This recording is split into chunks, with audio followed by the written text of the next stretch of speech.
बचेंद्री पाल के जीवन से आधारित पाठ महिला की साहस गाथा। इस पाठ के प्रश्नोत्तरों को देखेंगे। बचेंद्री पाल को कौन सा गौरव प्राप्त है? बचेंद्री पाल को एवरेस्ट की चोटी पर चढ़ने वाली प्रथम भारतीय महिला होने का गौरव प्राप्त हुआ है।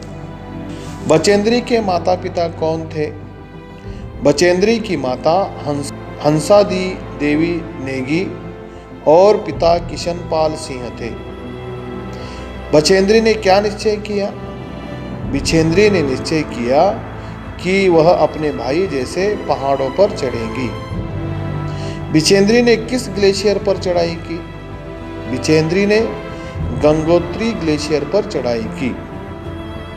सन 1983 में दिल्ली में कौन सा सम्मेलन हुआ? सन 1983 में दिल्ली में हिमालय पर्वतारोहियों का सम्मेलन हुआ।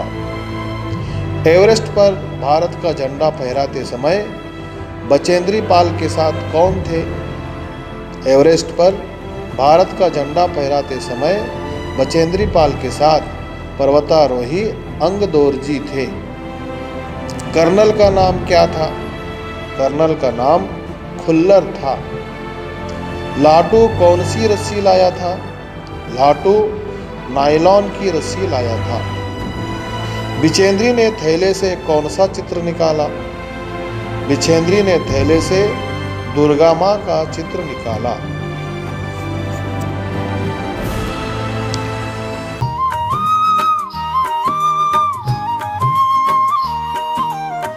असफलता एक चुनौती है, इसे स्वीकार करो।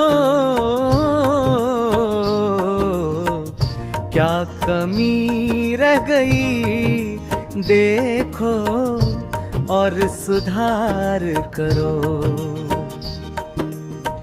जब तक ना सफल हो नींद चैन को त्यागो तुम। संघर्ष का मैदान छोड़कर मत भागो तुम। कुछ किए बिना ही जयकार नहीं होती, कोशिश कराने वालों की कभी हार नहीं होती।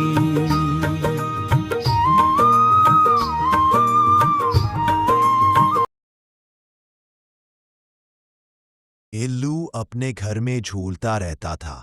जब लेखिका लिखने बैठती तो अपनी ओर उनका ध्यान आकर्षित करने के लिए अपने घोंसले से उतरकर उनके पैर तक आकर सर्रसे पर्दे पर चढ़ जाता था और फिर उसी तेजी से उतरता। उसका यहाँ दौड़ने का क्रम तब तक चलता जब तक खुद लेखिका उसे पकड़ने के लिए न उठती। कभी कभी घंटों मेज पर दीवार के सहारे खड़ा रहकर गिल्लू अपनी चमकीली आंखों से लेखिका का कार्यकलाप को देखा करता था। लेखिका को चौंकाने के लिए गिल्लू कभी फूलदान के फूलों में छिप जाता, कभी पर्दे की चुन्नट में और कभी सोनजूही की पत्तियों में छिप जाता था। ठीक 4 बजे वापस आकर अपने झूले में झूलने लगता था। भूख लगने पर चिक चिक करके लेखिका को सूचना देता था। काजू उसका प्रिय खाद्य था। काजू या बिस्किट मिल जाने पर वह अपनी भूख मिटाकर फिर से खेलता था। यही गिल्लू का कार्यकलाप था।